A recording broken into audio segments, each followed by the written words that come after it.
हिंदवी स्वराज्याचे सरसंस्थापक छत्रपती शिवरायांना मानाचा मुजरा करतो।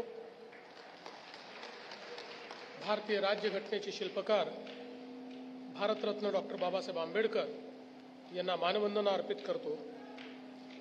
आज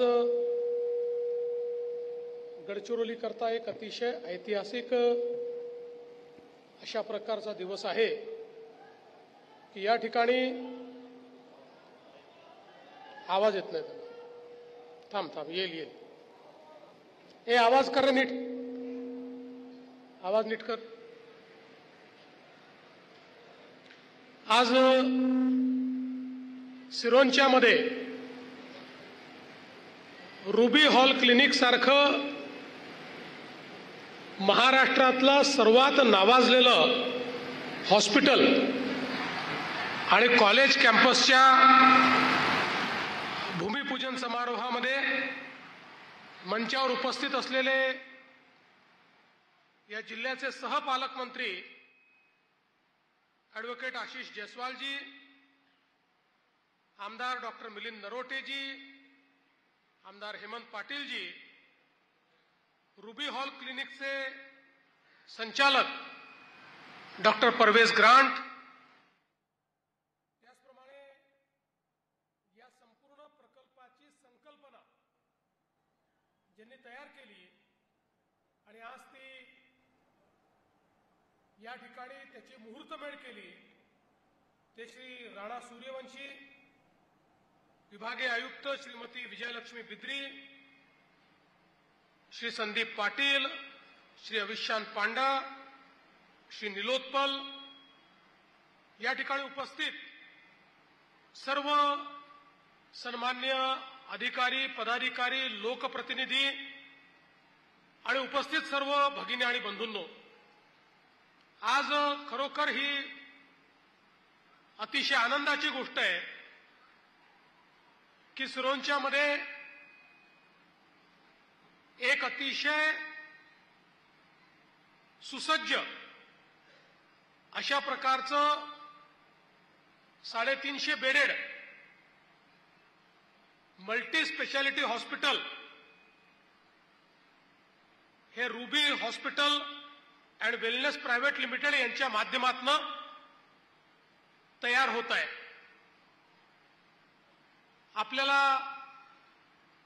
याची कल्पना असेल, आत्ताच डॉक्टर ग्रांट यांनी सादरीकरण केलं। रुबी हे हॉस्पिटल पुण्यातलं सर्वात नामांकित हॉस्पिटल आहे, महाराष्ट्रातल्या नामांकित हॉस्पिटलपैकी एक आहे आणि आता जसं त्यांनी सांगितलं देशातलं सर्वाधिक इक्विप हॉस्पिटल म्हणून त्या ठिकाणी ते तयार होत आहे।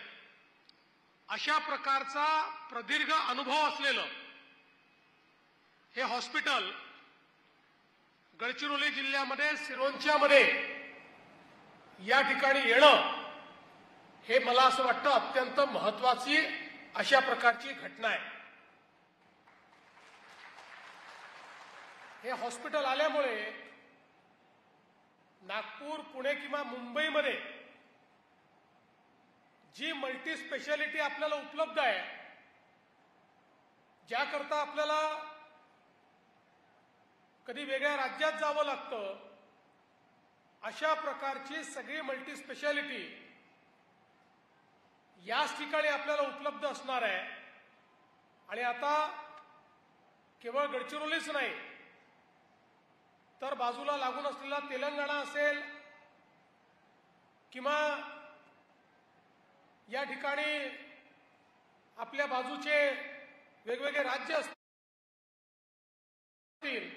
छत्तीसगड असेल, अशा ठिकाणूनही जे पेशंट्स आहेत ते या हॉस्पिटलमध्ये येतील अशा प्रकारची अतिशय उत्तम व्यवस्था या ठिकाणी करण्यात आली आहे। सगळ्यात महत्त्वाचं काही असेल तर आपल्याला कल्पना आहे, महाराष्ट्रामध्ये आम्ही महात्मा फुले जनारोग्य योजना सुरू केली। महात्मा फुले जनारोग्य योजनेमध्ये महाराष्ट्रातल्या प्रत्येक नागरिकाला त्याच्याकडे कुठलं रेशन कार्ड आहे किंवा त्याच्याकडे अजून कुठला ओळखपत्र याचा विचार न करता महाराष्ट्रातल्या प्रत्येक नागरिकाला 5 लाख रुपयापर्यंतचा इलाज हा मोफत देण्याचा निर्णय आपण केला.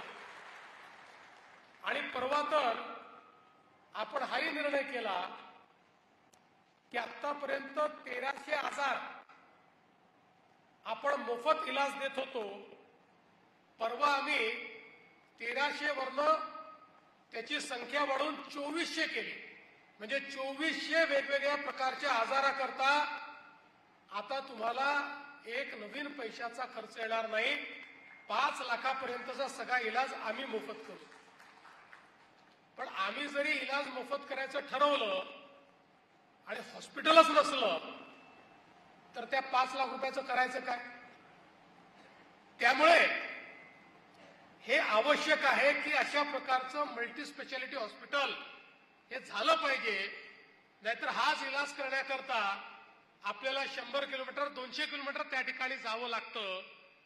आणि म्हणून हे हॉस्पिटल इथे झाल्याबरोबर महात्मा फुले जनआरोग्य योजना असेल, माननीय प्रधानमंत्री महोदयांनी आपल्याकरता सुरू केलेली जी काही आयुष्यमान भारत योजना आहे ती योजना असेल, कामगारांकरता सुरू केलेल्या योजना असतील, अशा सगळ्या योजना या हॉस्पिटलमध्ये लागू असतील. आणि म्हणून या परिसरातल्या प्रत्येकाला त्या ठिकाणी त्या योजनेचा लाभ घेऊन आपल्या कुठल्याही प्रकारची शस्त्रक्रिया असेल, कुठल्याही प्रकारचा इलाज असेल, हा इलाज त्या ठिकाणी मोफत करून घेता येईल. आणि म्हणून मला असं वाटतं की या भागाकरता हे हॉस्पिटल अत्यंत महत्वाचं आहे. विशेषतः आज आपल्याला मला सांगताना आनंद वाटतो की इथनं आम्ही अहेरीला चाललो आहोत. अहेरीमध्ये देखील मी मागच्या काळात जेव्हा मुख्यमंत्री होतो त्यावेळी एक स्त्री आणि बाल रुग्णालय मंजूर केलं होतं 100 खाटांचं. त्याचं काम पूर्ण झालेलं आहे. त्याचं उद्घाटन आम्ही करणार आहोत. त्यासोबत गडचिरोली जिल्ह्यातल्या वेगवेगळ्या ज्या आरोग्य सेवा देणाऱ्या संस्था आहेत त्या संस्थांच्या वेगवेगळ्या ठिकाणी त्याचंही आपण उद्घाटन आज करतो आहोत. त्यामुळे एक प्रकारे आरोग्य सेवेकरता आजचा दिवस या गडचिरोली जिल्ह्यामध्ये एक आरोग्याची क्रांती आणणारा दिवस म्हणून या दिवसाकडे आपल्याला पाहता येईल. मी राणा सूर्यवंशी यांचं याकरता देखील अभिनंदन करतो की केवळ हॉस्पिटल करून ते थांबलेले नाहीत. या ठिकाणी हॉस्पिटलही होणार आहे, मेडिकल कॉलेजही होणार आहे, नर्सिंग कॉलेजही होणार आहे, 1ली पासून 12वी पर्यंतची शाळा देखील या ठिकाणी होणार आहे. एक पूर्ण मोठं कॉम्प्लेक्स एज्युकेशनचं तयार होणार आहे.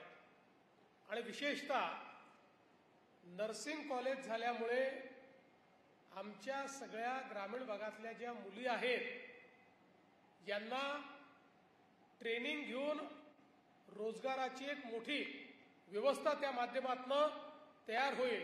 कारण आज सर्वात जास्त मागणी ही नर्सेसची आहे. नर्सेस फार कमी पडत आहेत. मोठ्या प्रमाणात नर्सेस करता नोकरीची संधी आहे.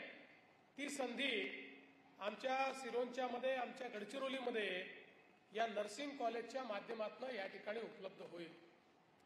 मला सांगताना आनंद वाटतो की हळूहळू आपण गडचिरोली जिल्ह्याचं जे चित्र आहे ते बदलायला सुरुवात केली आहे. मागच्या काळामध्ये लॉईड्सने देखील काली अमाल हॉस्पिटल त्या ठिकाणी सुरू केलं आणि तिथेही मल्टी स्पेशालिटीचं काम चाललेलं आहे. यासोबत नुकतेच आपण जवळपास 500 कोटी रुपयाचे नवीन रस्ते हे या ठिकाणी मंजूर केलेले आहेत. जुने अनेक रस्ते की ज्यांचं काम अडलं होतं, लोकांमध्ये रोष होता, आम्ही एक मोठी लढाई त्या ठिकाणी लढलो आणि आमच्या ॲडव्होकेट आशिष जयस्वाल यांनी बरोबर कायद्यातनं त्या ठिकाणी योग्य इंटरप्रिटेशन काढून आज आपले सगळे रस्ते जे आहेत त्याला मान्यता मिळाली आहे आणि त्याचं काम देखील आपण सुरू करतो. पुढच्या काळामध्ये दळणवळणाच्या दृष्टीनं चांगले रस्ते आणि इथे अनेक नद्या आहेत, नाले आहेत, त्याच्यावर चांगली पुलं ही बांधण्याची सुरुवात आपण केलेली आहे. त्यामुळे इन्फ्रास्ट्रक्चरच्या दृष्टीने देखील गडचिरोलीला खूप पुढे नेण्याचा आमचा प्रयत्न असणार आहे. आपल्याला माहिती आहे की आज देशाचं स्टील हब हे गडचिरोली जिल्हा बनतोय आणि आमचा प्रयत्न आहे की स्टील हब बनवत असताना गडचिरोली आमचं निसर्गाने दिलेलं अशा प्रकारचं एक सुंदर ठिकाण आहे. त्यामुळे इथलं जल, जमीन आणि जंगल या 3 गोष्टी आपल्याकरता अत्यंत महत्वाच्या आहेत. या ठिकाणी आम्ही एक निर्णय केला की गडचिरोलीमध्ये वन आच्छादन तर आहेच, पण अधिक वृक्ष आच्छादन वाढवण्याकरता 5 कोटी झाडं ही गडचिरोलीमध्ये लावण्याचा आम्ही निर्णय घेतला. त्यातली 40 लाख झाडं आतापर्यंत आम्ही लावलेली आहेत. येत्या 2 वर्षामध्ये, 2.5 वर्षामध्ये 5 कोटी वृक्ष ही आम्ही गडचिरोलीत लावणार आहोत. आणि आम्हाला जगाला दाखवायचं आहे की एखाद्या ठिकाणी औद्योगिकरण झालं तर वृक्ष कमी होत नाहीत. औद्योगिकरणानंतरही वृक्ष हे वाढू शकतात. तिथली हिवराई वाढू शकते, तिथली बायोडायव्हर्सिटी वाढू शकते आणि त्या ठिकाणी निसर्गाचं जे काही देणं आपल्याला आहे त्याचं संवर्धन आपण करू शकतो. विकास हा जल, जमीन आणि जंगल याचं संवर्धन करून आपल्याला करायचं आहे. आणि त्याच दृष्टीनं आमचा दुसरा प्रयत्न आहे की आम्ही गडचिरोलीला पुढच्या काळामध्ये ग्रीन स्टीलचं हब करणार आहोत. ज्या ठिकाणी कुठलंही प्रदूषण होणार नाही अशा प्रकारचं फ्युएल हे आपल्याला गडचिरोलीत कसं आणता येईल या संदर्भातला प्रयत्न देखील आपण सुरू केलेला आहे. आणि मला विश्वास आहे की एक मॉडेल हे गडचिरोलीचं त्या ठिकाणी आपण तयार करून दाखवू. आज या निमित्ताने मी एवढंच सांगतो की गेले काही वर्ष मी सातत्याने म्हणत होतो की आपल्याला नेहमी गडचिरोलीचा उल्लेख हा महाराष्ट्राचा शेवटचा जिल्हा म्हणून करतात. आम्हाला गडचिरोली महाराष्ट्राचा पहिला जिल्हा म्हणून त्याचा उल्लेख करायचा आहे. महाराष्ट्राचं प्रवेशद्वार म्हणून गडचिरोलीचा उल्लेख करायचा आहे. आणि आता त्याच्याकडे गडचिरोलीची वाटचाल ही सुरू झालेली आहे. आणि म्हणून मला विश्वास आहे की पुढच्या काळामध्ये या वाटचालीच्या माध्यमातून शेवटच्या गावापर्यंत आम्ही विकास पोहोचवणार आहोत. नुकतंच आम्ही स्टारलिंक नावाच्या एका कंपनीशी करार केला आणि या करारामध्ये आम्ही त्यांना हे सांगितलं. हा करार काय आहे तर स्टारलिंक ही सॅटेलाइटच्या माध्यमातून आपल्यापर्यंत त्या ठिकाणी कनेक्टिव्हिटी पोहोचवणारी कंपनी आहे. आज एखाद्या ठिकाणी कनेक्टिव्हिटी पाहिजे असेल तर आपण टावर मागतो. टावर पाहिजे, टावर पाहिजे, टावर गेलं की कनेक्टिव्हिटीच मिळत नाही. पण आता स्टारलिंकमुळे टावरची गरजच नाही, बिना टावरची कनेक्टिव्हिटी मिळणार आहे. आम्ही त्यांना सांगितलं आम्ही तुमच्यासोबत करार करतोय, पण हा करार करताना आमचे जे सुदूर भाग आहेत, गडचिरोली असेल, तिकडे आमचं नंदुरबार असेल किंवा आमचे जे आकांक्षी जिल्हे आहेत, या ठिकाणी पहिल्यांदा तुम्ही ही कनेक्टिव्हिटी दिली पाहिजे. आणि त्यांनी देखील त्याला मान्यता दिली. त्यामुळे मोठ्या प्रमाणात कनेक्टिव्हिटी आणून या ठिकाणी सगळ्या प्रकारचं जे आधुनिक अशा प्रकारचं शिक्षण आहे, उद्योगाला त्याच्यामध्ये चालना देण्याचा विषय असेल, आरोग्यामध्ये नवीन क्रांती करण्याचा विषय असेल, या सगळ्या गोष्टी इथे आणण्याचा प्रयत्न आम्ही निश्चितपणे करू आणि त्यातनं एक मोठं परिवर्तन आपण घडवू. आज मी विशेष अभिनंदन करेन राणा सूर्यवंशी यांचं की ज्यांनी हा विचार केला. 3-4-5 वर्षापूर्वी जेव्हा ते मला भेटले होते आणि त्यांनी सांगितलं की मी हे सगळं करू इच्छितो, त्यावेळी मला असं वाटलं की चला, उत्साही प्राणी आहे, उत्साहामध्ये आले आहेत, जितके दिवस उत्साह टिकेल तितके दिवस काहीतरी करतील. पण त्यांनी उत्साह टिकवला आणि जे सांगितलं ते करून दाखवलं. त्याबद्दल मी त्यांचं अतिशय मनापासून अभिनंदन करतो. आणि तेवढंच अभिनंदन डॉक्टर परवेज ग्रँट यांचं करतो.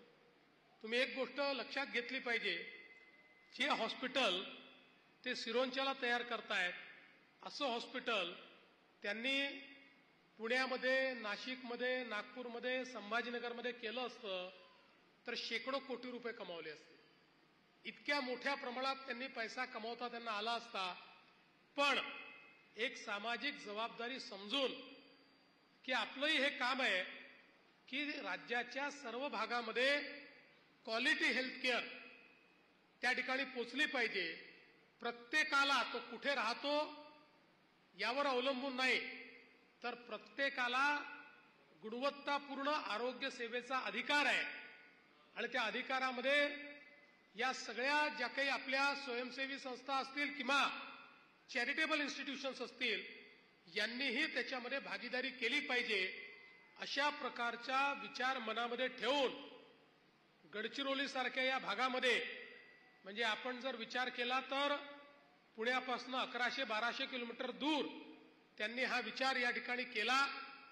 खरं म्हणजे ग्रामीण भागात जाण्याकरता पुण्याच्या जवळपास ग्रामीण भागात तिथे ते जाऊ शकले असते, पण त्यांनी विशेष गडचिरोलीमध्ये येण्याचा या ठिकाणी निर्णय केला. त्याबद्दल आपण सगळे टाळ्या वाजवून त्यांचं मनापासून अभिनंदन करू. आणि मला त्यांनी सांगितलंय की राणांनी आणि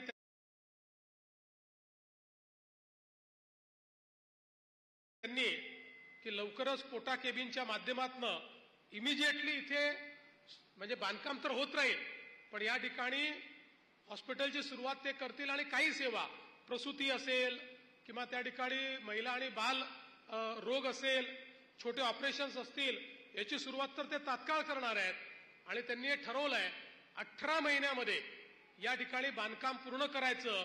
आणि 18 महिन्यानंतर पुन्हा एकदा आम्ही सगळे आता भूमिपूजनाला आलो, बांधकाम झालेल्या इमारतीच्या उद्घाटनाकरता या ठिकाणी येऊ, हा विश्वास मी व्यक्त करतो.